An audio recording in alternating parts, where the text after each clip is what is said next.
우리나라 사법에 대한 다양한 이야기 논리적으로 해보겠습니다. 시선집중 연장방송 사법논담. 네, 사법논담 꾸며주시는 두 분 변호사 소개해드리겠습니다. 박지훈 변호사 모셨고요. 네, 안녕하세요. 박지훈입니다. 천하람 변호사 모셨습니다. 어서 오세요. 예, 순천에서 온 천하람입니다. 네, 순천에서 서울까지 얼마 걸려요? 비행기는 금방 오고요. 네. KTX로는 보통 2시간 반. 2시간 반밖에 안 걸리는구나. 밖에라고 하지만 일주일에 저 한 3번 왔다 갔다 하니까 너무 힘들어요. 차비만 예. 해도 꽤 들겠는데요? 그렇죠. 출연료로 그래도 충당하고 있습니다. 그래. 출연료 올려달라고 한번 해보세요. 예, 안 PD가 또 기겁을 하겠네요. 그래요? 그럼 이제 다음부터 못 보나? 그렇게 되면? 그럴 수 있겠네요. 농담이에요.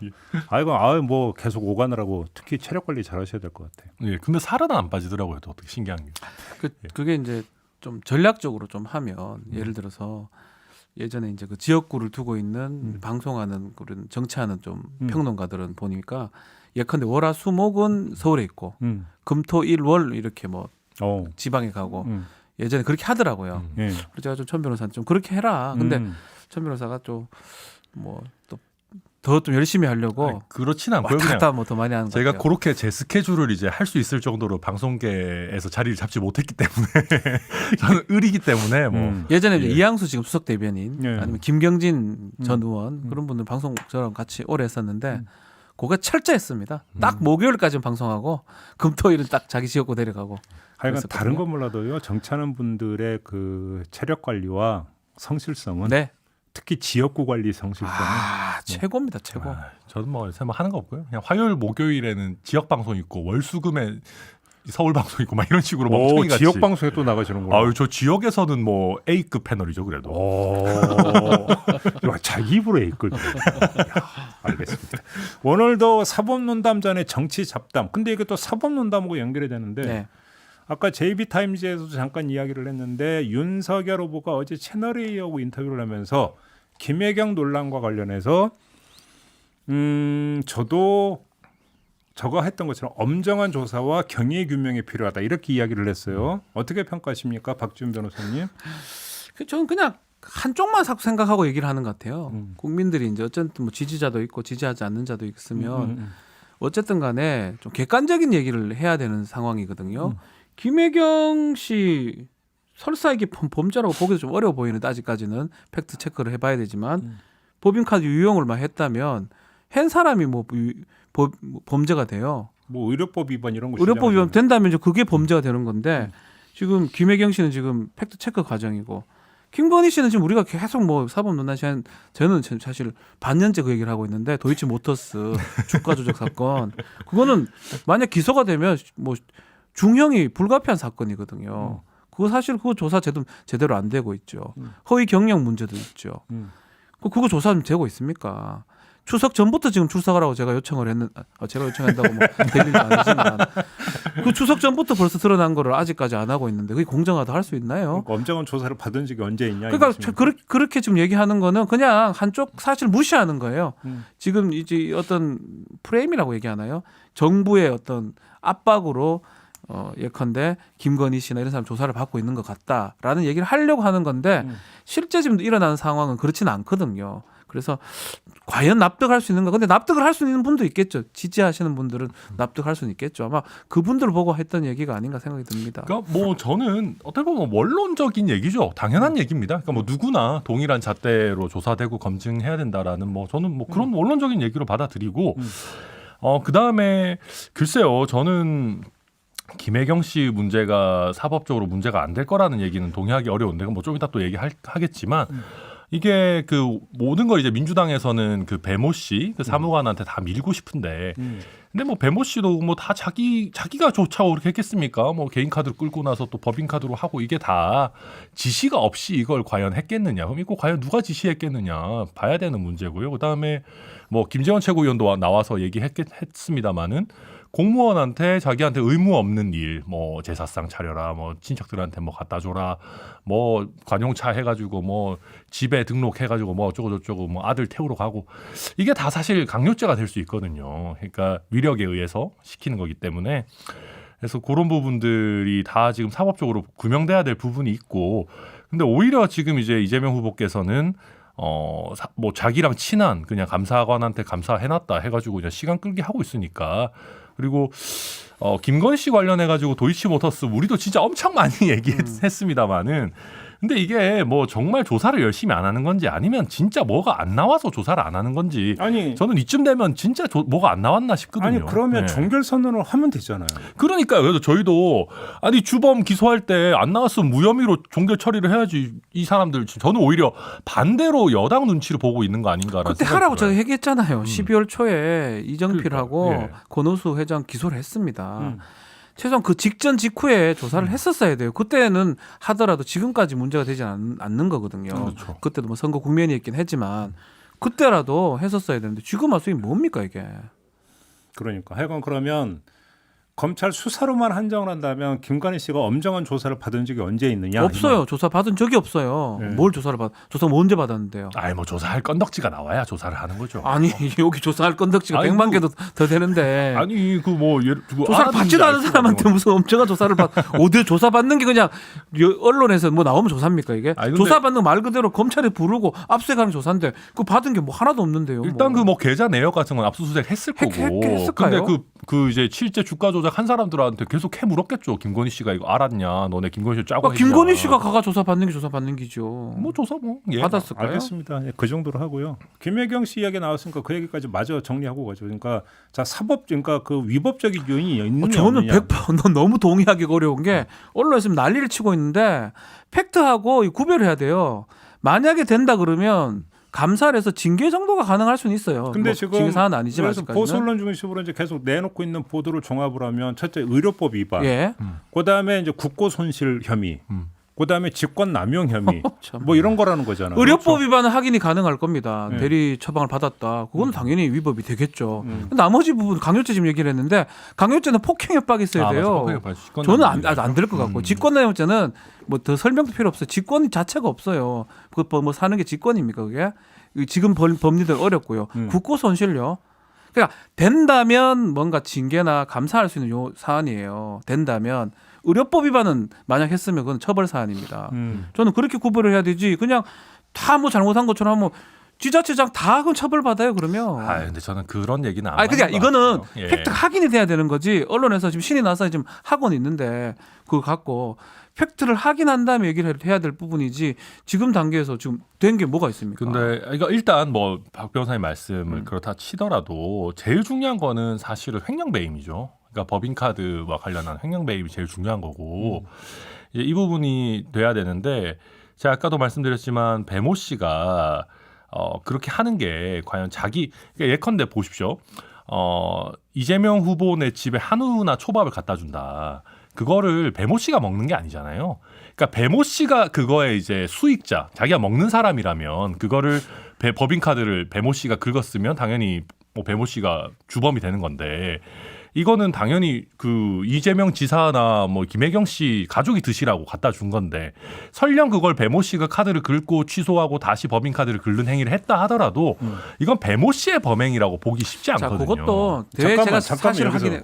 예. 여기서 궁금한 게 하나 있는데요. 안동진 PD 미안해 한 번만 예를 들게요. 저는 법카가 없으니까. 네. 안동진 PD가 법카를 쓰는데 그냥 그러니까 그 업무 외적으로 법카를 써서 저하고 같이 한우를 먹었어.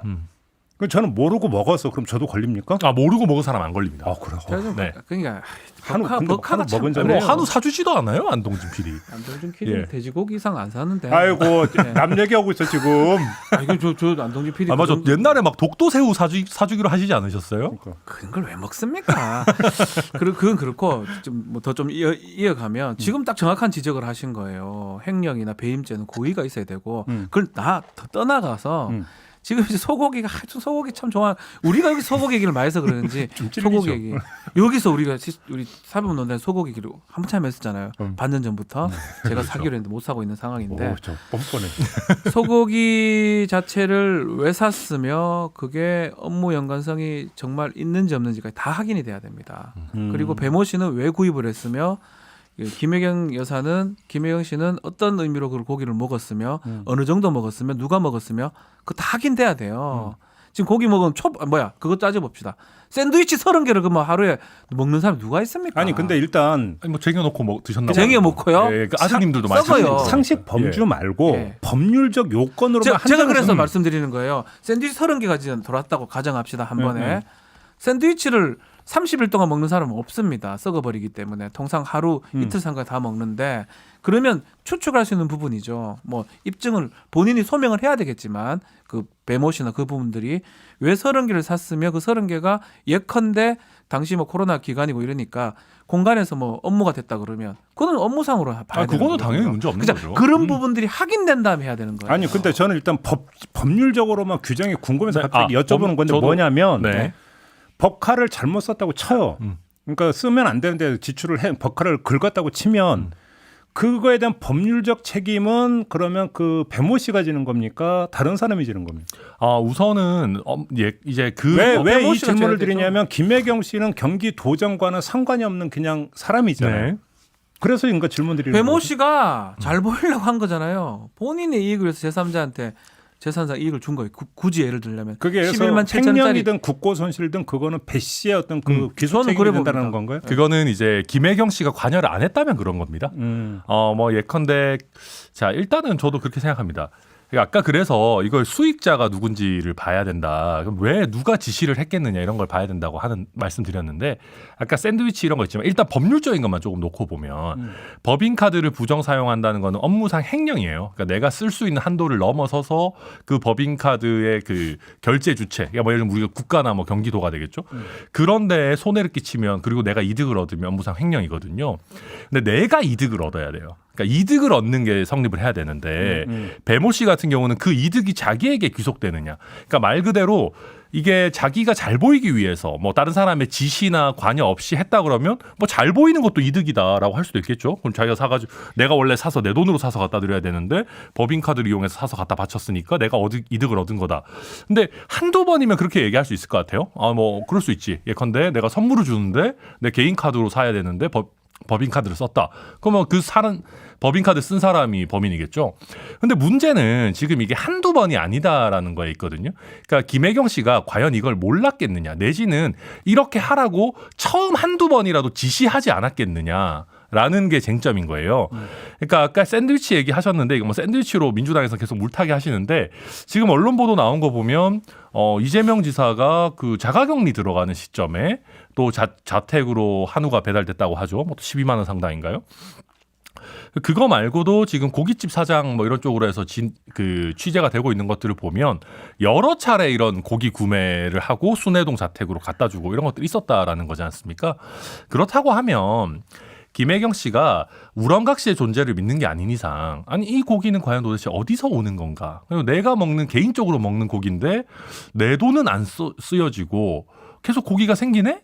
이게 정상적인 상황은 아니거든요. 그러니까 그걸 얘기를 해야 되는 거죠. 뭐 그렇게 사실관계 확인이 돼야 되는 거예요. 뭐 이 얘기를 지금 어느 정도 확인된 거 아니고 엄청 자세하게 녹취록도 그럼 지금 있고. 말씀하신 것처럼 알았다나 몰랐다 이런 부분은 확인이 안 되는 그러니까 거고요. 사실관계는 엄정한 조사를 해야 나오는 거니까. 그걸 확인이 돼야지 그렇다 얘기를 할 수 치고, 있는 부분이에요. 예. 아니 이거는 정말로 저는 그냥 뭐 이게 실드 차원이든 디스 차원이든 그게 아니라 궁금해서 질문을 드리는 건데 회사에서 횡령 범죄를 저지르면 회사 구성원이어야 되잖아요. 그렇죠.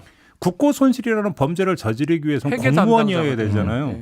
근데 뭐냐면 그러니까 저는 그러니까 궁금해서 여쭤보는 게 김혜경 씨는 경기도정과 직접적으로 얽혀 있는 사람이 이렇게 민간인이잖아요. 아 그게 이제 우리 형법에 되게 어려운 문제 신분법 있는데. 네, 신분이 없는 자의 공법 문제인데 그 막 그 옛날에 시험 보고 할 때 자주 나오는 문제예요.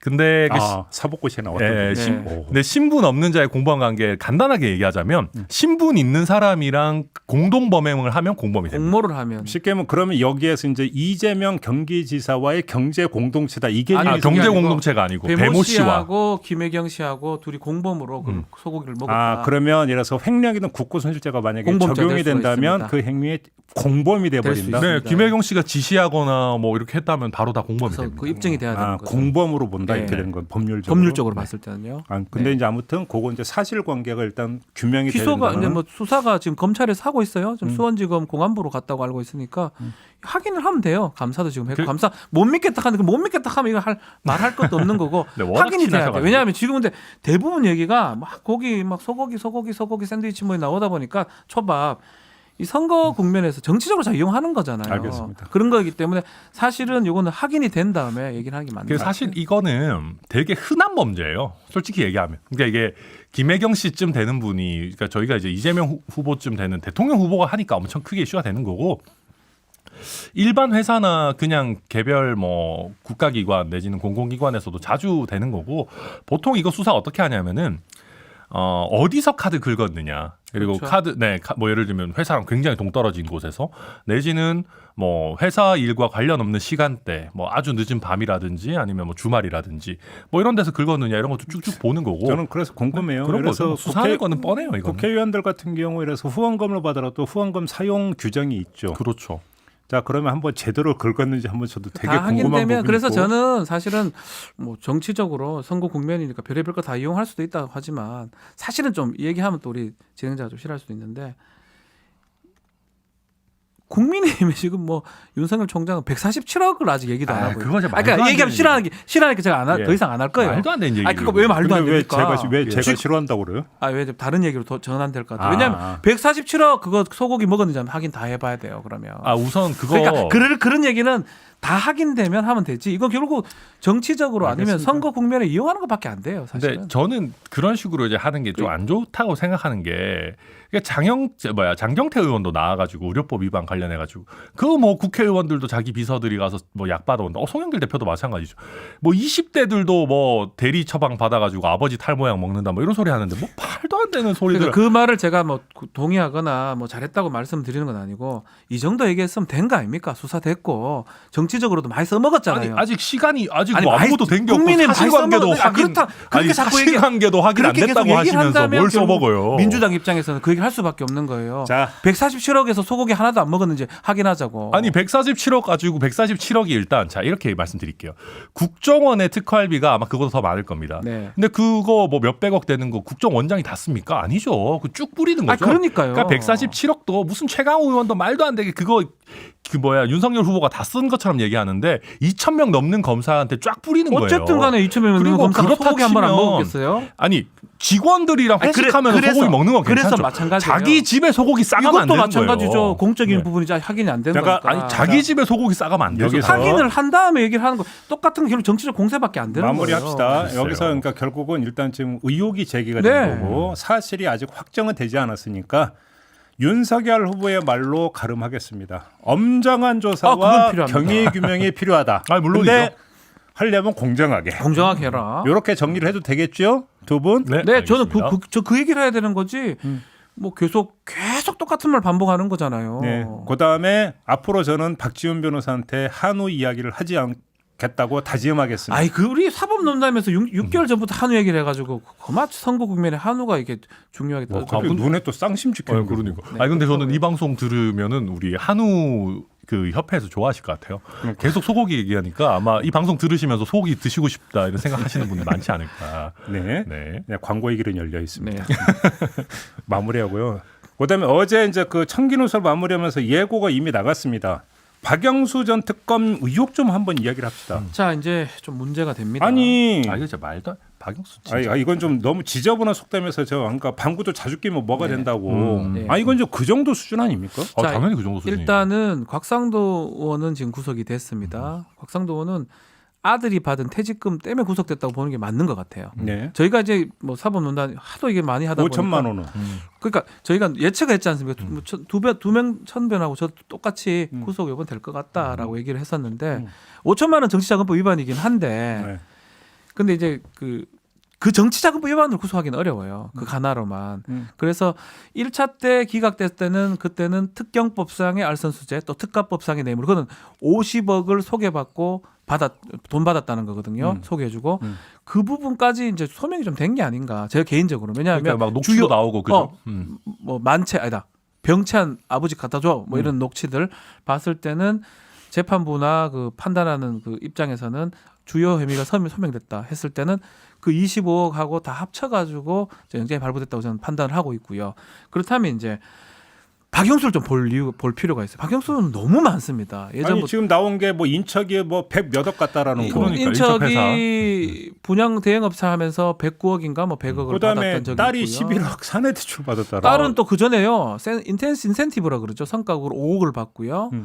이 분양을 받았어요. 대장동. 그래서 분양 반값 받으면서. 분양 받고. 예, 그래서 한 8억, 7억 정도의 시세 차익을 받고요. 제 생각에 이게 지금 이제 검찰에서도 정신 나간 소리를 하고 있는 게 이게 그냥 회사는 빌려준 돈이라고 하고 있기 때문에 수사를 하기 어렵다. 그 말이 되는 얘기예요? 말도 안 돼. 아니 만약에 이렇다면은 뭐 구글, 애플 이런 데들 반성해야 됩니다. 화천대유가 세계 최고의 회사예요. 근로자에게 일하기 좋은 회사 1위 무조건.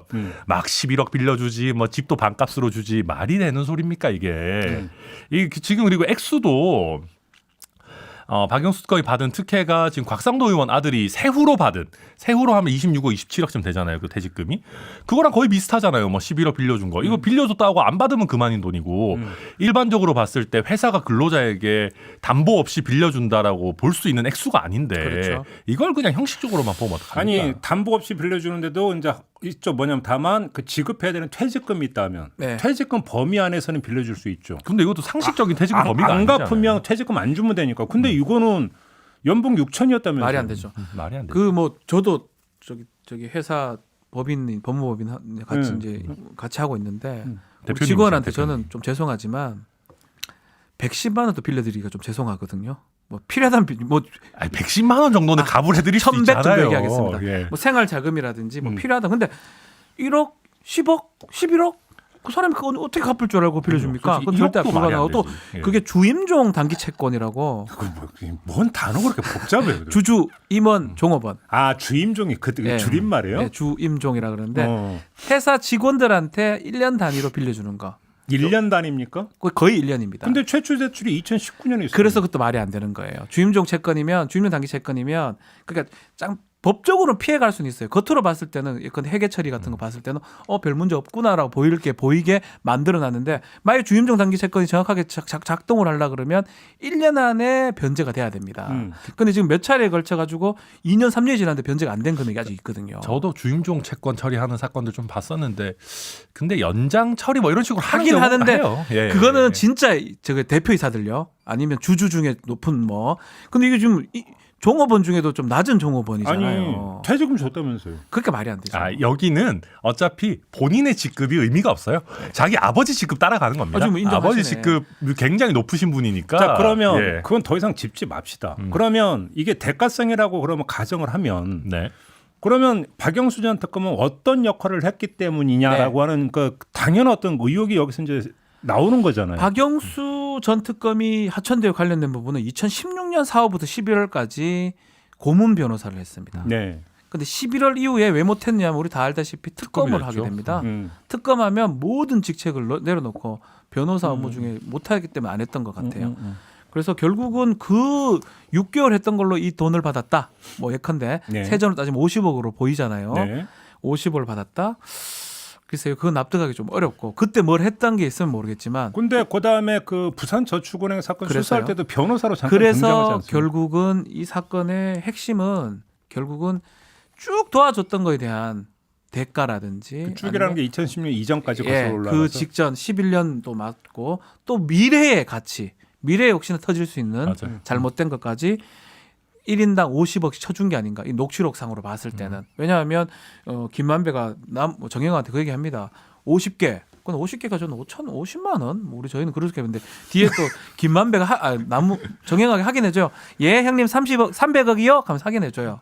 6 곱하기 50이 결국은 50억을 얘기하는 거고 그렇다면 이거는 뭔가 했기 때문에 줬다라는 것보다는 쭉 뭔가 계속 법률적인 도움 예컨대 2011년부터 있을 수 있는 저축은행 사건에서 유일하게 빠져나갔던 그런 것들까지 포함된 금액이 아닌가 합리적으로 추측할 수 있는 부분이겠죠. 제가 이제 박영수 특검 밑에서 일했던 분들한테 얘기를 들었는데 박 특검님이 특검에서 빨리 빠져나가려고 엄청 애를 쓰셨대요. 어. 그러니까 지금 아 그래요? 예, 그러니까 임기가 끝나야, 그러니까 이게 공소 유지 단계 이제 뭐 나중에 뒤로 갔을 때는 내가 뭐가 필요합니까? 저는 이제 예 맞아요. 공소 그러니까 유지 단계에서 그 얘기 나왔던 거 기억나요. 예, 뉴스가 나왔어요. 네, 뉴스 나왔어요. 아무튼 네. 뉴스도 나올 정도였으면 이게 엄청나게 그래서 청와대 쪽이랑 이런 쪽에 자기 좀 그만하고 싶다 얘기를 했는데 다들 속으로 나가서 얼마나 버시려고 그러시냐 이런 생각을 뭐 이제 했다고, 뭐 주관적인 영역이니까 그거는 뭐. 근데 저도 뭐 박 변호사님 말씀 중에 부산저축은행 부분은 뭐 저 잘 모르겠습니다만은 제가 생각할 때는 이분이 이 보험용 여러 법조인들, 특히 검찰 출신의 여러 보험용 카드를 모아주는 어떤 허브 역할을 한 것 같아요. 아 그렇게 주장하시는 근거가 있습니까? 그러니까 왜냐하면 이 사람을 어떻게 보면 하나의 그 키로 해가지고 소개를 받고 물론 뭐 김만배 씨가 본인이 가진 네트워크가 있었겠지만 박영수 특검 같으면 우리가 특검을 시킬 정도로 뭐 검찰 안에서의 신망도 높고 이런 식이었으니까 그런 역할을 기대했던 게 아닌가 하는 그냥 뭐 저의 순수한 또 추측입니다. 한편으로는 저도 충분히 그건 공감을 합니다. 박영수라는 사람 뭐 대단한 사람입니다. 대단하다는 게 뭐 많이 먹 이런 걸 떠나서 중수부장 출신입니다. 네. 참여정부 시절 때. 그리고 대전 뭐 서울고검장까지 했나요? 총장까지는 못했지만 그래서 쓸 수 있는 특수통 출신 중에 아마 만약에 제가 만약에 뭐 특수 조사를 받는다 그러면 돈만 있다면 쓰고 싶은 당시에 가장 좋은 카드 중에 하나. 아마 김만배 씨는 당연히 알았을 거고요. 그래서 이제 뭐 당시 최재경이 이 중수부장을 할 때니까 최재경 부장이랑 또 이 박영수 변호사랑 관계도 상당히 좋고 그런 것도 포함해가지고 받았을 수도 있지만 한 가지 제가 좀 짚고 싶은 게 50억을 주면서 글쎄요 다 모든 걸 보험으로 줬을까요? 저는 그건 아니라고 전부는 보거든요. 보험은 아니겠죠. 일부는 보험일 수 뭐가 있지만 대가가 일부는 대가일 수 있다. 왜냐하면 50억은 정말 큰 돈입니다. 일반인들은 그냥 뭐 요새 50억 뭐 11만 8천 원 되게 눈에 띄지만 하여튼 그겁니다. 소고기. 50억은 사람들이 눈에 잘 안 띄는 것 같은데. 뭐 그다음 포수 그 FA 단연 계약의 그 총액이 54억으로 알고 있습니다. 네. 아유 축하드리고요. 그럴 수도 있죠. 제가 실제로 박영수 특검이랑 특검 되시기 전에 뭐 사석에서 몇 번 밥을 먹은 적이 있는데 오. 실제로 굉장히 친화력이 좋으세요. 음. 친화력이 좋고 법조계에서 약간 이렇게 되실 줄 몰랐죠. 그때만 해도 인망이 두터운 제가 뭐 분이었는데. 그런 얘기 저도 안 했기 때문에 하면 저는 대학원을 같이 다녔습니다. 모르는 사람 그러니까 제가 뭐 지금은 제가 안 만난 지 꽤 오래됐지만 사실 박영수 형님이라 한 적도 있고요. 뭐냐면 저는 좀 그냥 친하면 형이라고. 지금 김만배와 동급이라는 주장이네요. 김만배를 본 적이 없습니다. 좀 더 친하게 지내시지 그러셨습니까? 김만배도 다 형님들이라고. 그러니까. 제가 김만배는 본 적이 없어. 김만배 씨는 본 적이 없고 박영수 특검은 박영수 변호사는 저랑 대학원을 같이 다니다 보니까 이제 지금 말한 것처럼 아주 배포가 커요. 뭐 근데 그거는 저는 그때는 전혀 몰랐고 또 대한 변호사 선거를 회장 선거를 나간다 해가지고 뭐 맞아. 그런 것 때문에 좀 알고 있는데 그 후에 특검이 되는 바람에 저는 만난 적은 사실 없습니다. 근데 뭐 그건 그렇고 어쨌든간에 이 돈이 50억이 갔다는 거는 저는 과거, 현재, 미래 다 포섭되는 금액이라고 보이고요. 근데 저 그러면 세 번째 그러면 수사를 해야 될 거 아니에요. 그렇죠. 수사를 왜 안 합니까? 저는 하나 당연히 꼭 해야죠. 짚고 싶어요. 천 변호사 오늘 이거 다 공감을 해주는 거 너무 감사한데 저는 검찰이 정말 사실 이건 이해가 안 됩니다. 혹시 그 특수부의 대부여서 눈치 보고 있는 겁니까? 저는 그런 면도 있다고 봐요. 일부. 그러니까 있을 수도 있다라고 단정할 수는 없죠. 제가 내부 사정을 모르니까. 저는 이 녹취록은 검찰이 벌써 갖고 있었거든요. 이 녹취록. 그러니까요. 이 녹취록을 피고인들이 달라고 요청을 계속했어요. 근데 피고인한테 안 줬어요. 계속. 안 주고 결국 이거는 어떻게 나오냐면 한국일보라든지 그 녹취록 확보한 측에서 하나하나씩 나오다 보니까 윤석열 얘기까지 나온 거예요. 카드란 얘기. 그건 좀 이따 짚을 거예요. 그 얘기 할 건데 근데 그분이라고 이거는 이재명을 공격할 만한 거는 벌써 나왔었거든요. 검찰이 지금 보면 선택적으로 낸다는 느낌을 지울 수가 없어요. 아니면 처음부터 내지를 말든가 이 녹취 관련된 거 수사에 방해되면 아니면 처음부터 내든가 이렇게 중요한 윤석열 카드가 나오고 부산저축은행 얘기를 그렇게 언론에서 하고 박영수가 이렇게 문제된다고 했으면 이거 내 가지고 아니면 이걸 통해서 수사가 탄력을 받는 게 당연한 건데 이건 감추다가 겨우 이제 나온 거거든요. 혹시 우리가 모르는 사이 뭐 비공개 조사를 여러 번 했다든지 혹시 이럴 가능성도 있을까요? 우리가 알기로는 1월 5일 날 조사 받았던 게 다거든요. 2번 받았다고 지금 알려져 있어요. 1월 5일이면 지금 벌써 한 달이 훨씬 지났습니다. 그럼 뭐가 그 결정이 나오더라도 예전에 나왔어야죠. 나왔어야 되는데. 아, 그럼요. 아니 뭐 제가 영장을 청구를 하든 뭐 뭐가 조사 있어야지. 패턴은 그래요. 네, 있어야죠. 2번 부르잖아요. 2번 부르면 두 번째 부르는 날 가가지고 그 직후에 영장을 냅니다. 항상 1월 5일 날 불렀으면 1월 6일, 7일 날 영장 내가지고 구속시킵니다. 그럼 대놓고 지금 그 뭉개고 있다 이렇게 보시죠? 저는 그렇게 보고요. 이 윤석열 카드라는 것도 이렇게 안 나가게 만들었던 것 같아요. 박영수라는 사람과 윤석열 관계 엄청 친한 관계가 엄청 관계성이 좋습니다. 잠깐만 그 말씀은 박영수 전 특검을 계속 파다 보면 윤석열 나올 수 있죠. 윤석열 후보가 나올 수 있어서 그걸 의식해서 일부러 안 파고 있다. 제 판단입니다. 검찰이 혹시나 그런 거 아닌가. 그래서 저희가 계속 돈을 보고 해라. 왜 돈 보고 하지 않느냐. 결국은 검찰을 벌써부터 알았을 거예요. 정영학 녹취록을 벌써 받았으니까. 윤석열 얘기 계속 나와요. 욕하는 얘기 나오죠. 카드면 죽는다는 얘기 나오죠. 그런데 이거를 받고 다 해버리면 윤석열까지 갈까 봐 혹시나 한 거 아니냐. 또 윤석열 알겠습니다. 후보라든지 박영수 특검은 검찰의 특수부 선배입니다. 아니 뭐 그거야 박 변호사님 제 의견이야 추측입니다. 뭐 박 변호사님 추측이라고 하시니까 뭐라 할 말은 없는데 이건 뭐 약간 너무 소설의 영역으로 가는 것 같아가지고 제가 뭐 말씀드리기는 뭐 추측에 대해 얘기하기는 어렵지만 저는 그렇게 말씀드릴 수 있을 것 같아요. 지금 윤호중 원내대표나 민주당에서도 계속 그런 군부를 뗍니다. 뭐 예를 들면 윤호중 원내대표 같은 경우는 뭐 곽상도는 아들이 받았고 박영수는 딸이 받았고 윤석열은 아버지가 받았다는 말이 떠돈다.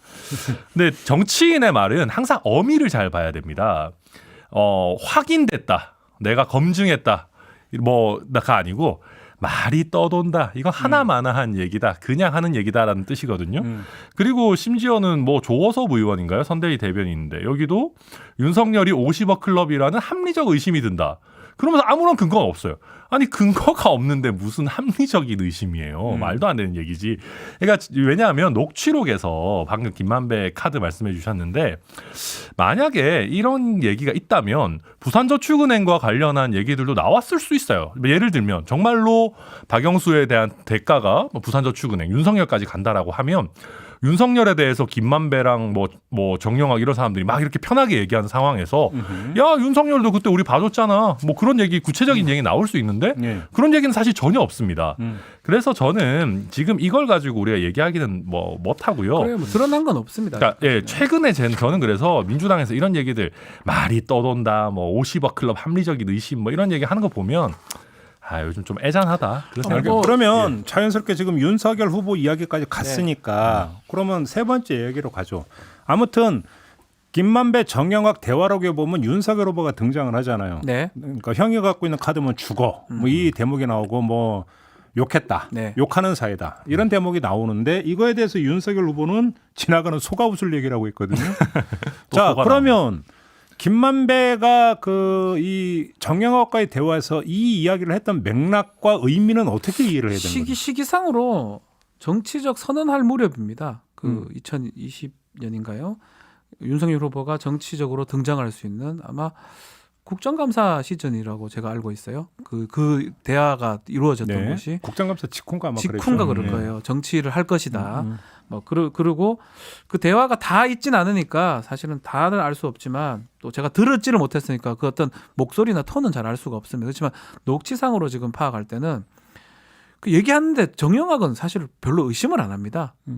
예 이렇게 답변합니다. 네. 그 둘이는 이런 내용에 대해서 크게 뭐 이전에 녹음하지 않은 자료에서도 충분히 이해하거나 숙지했을 가능성이 높아 보이는 뭐 근데 국면이 아무튼 있거든요. 국민의힘에서는 그러니까 속칭 뻥카. 네. 그러니까 이제 위세과시용 뻥카 아니냐. 이게 이제 뻥카를 국민의힘의 치면 예를 들어서 해석이잖아요. 이거는 뭐 다시 추측 영역이긴 한데 만약에 그렇다면 정영학이 반문할 수도 있는데 그 녹취상으로 반문하는 게 없거든요. 넘어가 버리거든요. 다 워낙 뻥카를 많이 쳐서 그런 건지 아니면 그 전에도 이런 얘기를 많이 해서 그런지는 알 수는 없습니다. 녹음상으로 봤을 때는 정영학은 거기서 문제 제기를 전혀 하지 않거든요.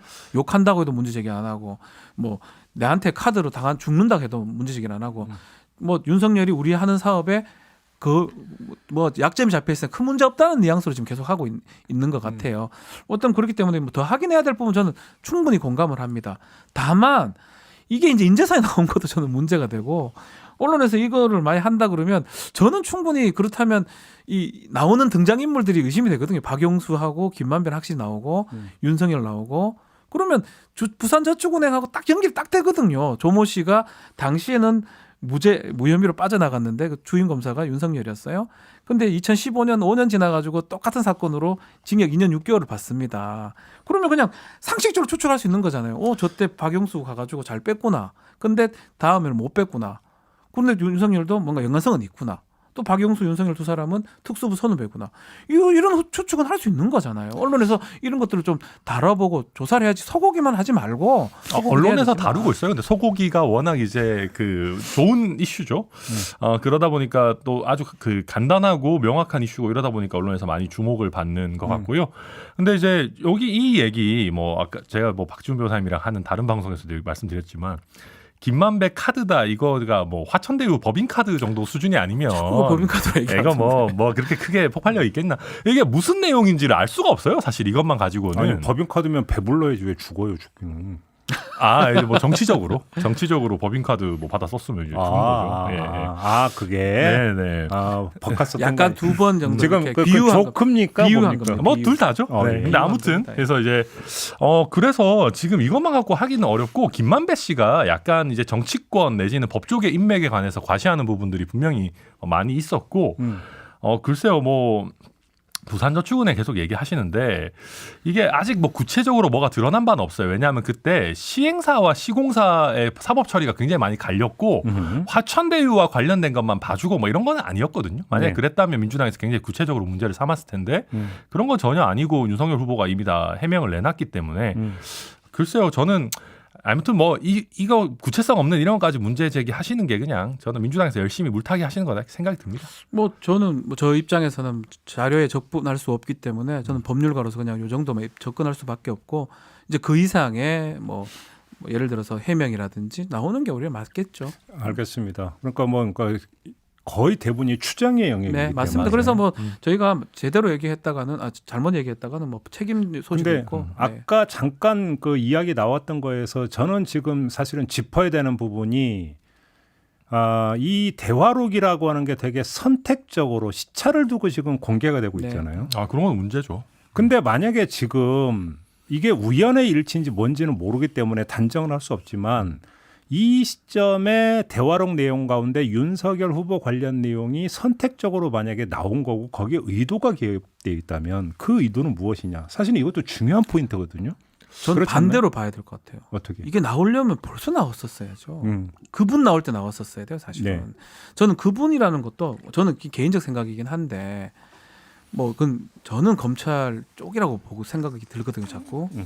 뭐 검찰이 무조건 정부 편이다 이런 단순 도식은 저는 필요 없을 것 같고 검찰 안에도 우리 선배 검사가 더 좋다는 사람도 있을 거고 현 정부가 좋다는 사람도 있을 거고 그렇게 하지 말아야 되는데 그럼에도 불구하고 이 자료를 내 가지고 그때 당시만 해도 휘청거렸습니다.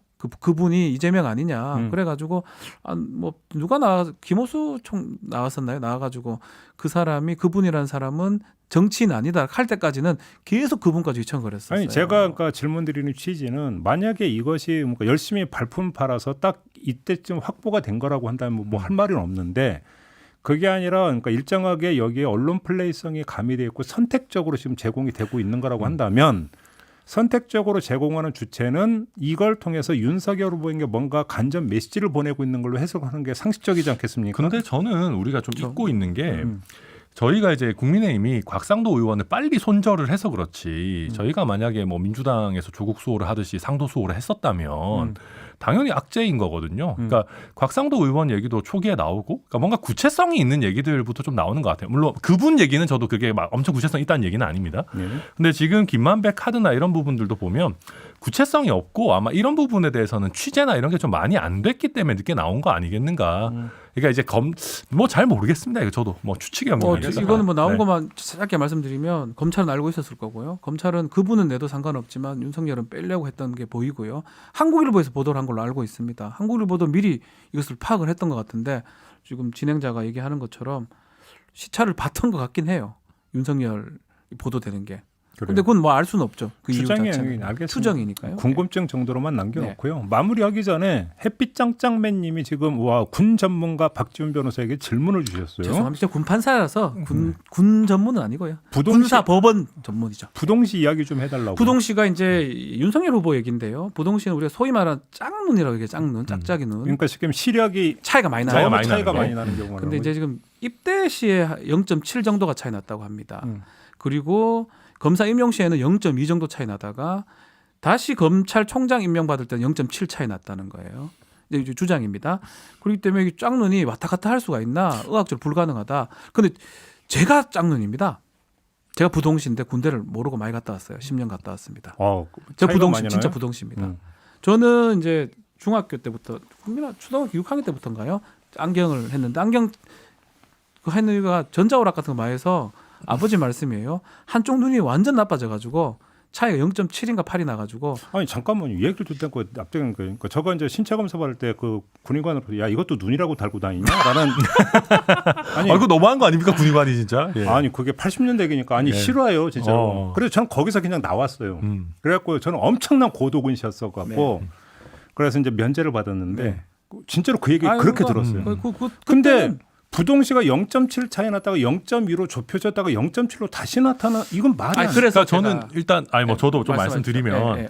아니, 일단 저는 그렇게 생각해요. 이게 그 검찰총장 인사청문회 때 다 사실 검증이 된 이슈죠. 그때 그 자동 시력 검사를 아마 했을 겁니다. 이게 예를 들면 우리가 보고 읽고 이런 게 아니고 보고 읽고 이런 거는 뭐 솔직히 뭐 잘 안 보입니다 이럴 수도 있고 근데 자동 검사를 했고 부동시 판정을 받았고 이미 뭐 청와대에서 다 그때 당시 검증하셨던 거니까 이걸 또 지금 꺼내시는 거는 뭐 좀 약간 자가당착이 아닌가 싶기도 한데 어쨌거나 그리고 군대 갈 때 왜 그러면 검찰 임용할 때는 별로 차이가 안 났냐 하면 제가 그냥 상상입니다 이거는. 검찰 임용할 때는 솔직히 이게 시력이 그렇게까지 중요한가? 그러니까 그러니까요. 안경으로 교정도 할 수 있고 대충 재지 않았냐? 대충 재지 않았을까라는 뭐 게 그럴 그냥 수도 있죠. 그럴 수도 제 있겠죠. 그럴 추측이고 수도 있겠죠. 뭐 또 실제로 이게 저는 굉장히 무의미하다고 생각하는 게 실제 윤석열 후보가 부동시 때문에 평생 운전면허도 없이 운전도 안 하면서 살았잖아요. 뭐 덕분에 이제 음주운전 전과도 없고 그런데 당구는 좀 치던데요. 당구 잘 치는 500 것 같다고 친다고 그러더라고요. 그러던데 뭐 저는 잘 500 모릅니다. 500 안 쳐봐서 잘 모릅니다. 친다. 같이 예. 제가 치보질 못해서. 뭔가 그 신변 잡기에 굉장히 능한 이미지예요 윤석열 후보가. 부동시면 뭐 예. 당구는 칠 수 아니 있겠네요. 그러니까 검찰이 임용할 때 대충 시력제 때문에 충분히 이해될 수 있는 이야기인데 그걸 만약에 정밀하게 재서 나온 결과라면 그건 좀 이야기 좀 이상하죠. 이상하죠. 왜 그러냐면 불가능해요. 0.7이었다가 0.2로 줄어든다는 것은 그러면 한쪽 눈도 마저 나빠졌거나 불가능합니다. 시력이 나빴던 눈이 좋아졌다는 둘 중에 이거는 있어요. 아니요. 제 생각에 뭐 대강 이게 예를 들어서 돌아올 수는 없는 거예요. 아니 그래서 나빠질 수는 있죠. 예. 근데 나빠진 눈이 그런데 다시 또 0.7로 하면 우리가 더 소위 말 좋아졌다는 빠꾸 얘기죠. 빠꾸 할 수는 그러다가 없는 또 거예요. 다시 또 총장 될 때는 그게 안 좋아지고 잘못됐다는 그건 거예요. 말이 안 의학적으로 되죠. 불가능해요. 예. 지금 말씀처럼 뭐 뭔가 뭐 측정이 잘못된 거는 뭐 인정할 수 있는데 측정이 잘못됐다면 그건 그럴 뒤돌아올 수 수는 없는 상황. 제가 딱 제 몸이 그렇거든요. 제가 이제 거의 다 나빠지고 있어요. 점점점 나빠지고 있는데 문제는 이제 저는 이제 눈에 좀 이거 얘기를 좀 안 하고 싶은데 뭐 얘기했기 때문에 만약에 부동시면 안경을 어릴 때부터 씁니다. 통상 그걸 교정하거나 더 시력 안 나빠지게 하려고. 네, 그렇죠, 맞아요. 근데 아직까지 안경을 안 끼고 있거든요. 뭐 그럼 그 사람들 그래서 그런 얘기도 하더라고요. 의심합니다 그냥. 그러니까 잘 보이는 눈으로 이렇게 보고 뭐 하다 보니까 그래서 약간 도리도리가 많이 나오나 하는 얘기도 사람들이 하던데. 후보를 그러니까 후보를 비하하는 게 아니고 그런 얘기도 사람들이 하더라고요. 예. 아니 그러니까 이거는 뭐 제가 뭐 안과 전문의가 아니기 때문에 저도 뭐 전문의가 단정적으로는 아니니까. 말씀을 네. 드리면 저도 그러니까 지금도 계속 정기적으로 안과를 그러니까 저 지병이 네. 있어가지고 안과를 그러니까 거의 30년 가까이 다니고 있기 때문에 주워들은 얘기를 갖고 하면 그 정도의 차이가 나면 지금 박준 변호사 말씀드리기는 그냥 안경 껴 어지러워서 안 돼요.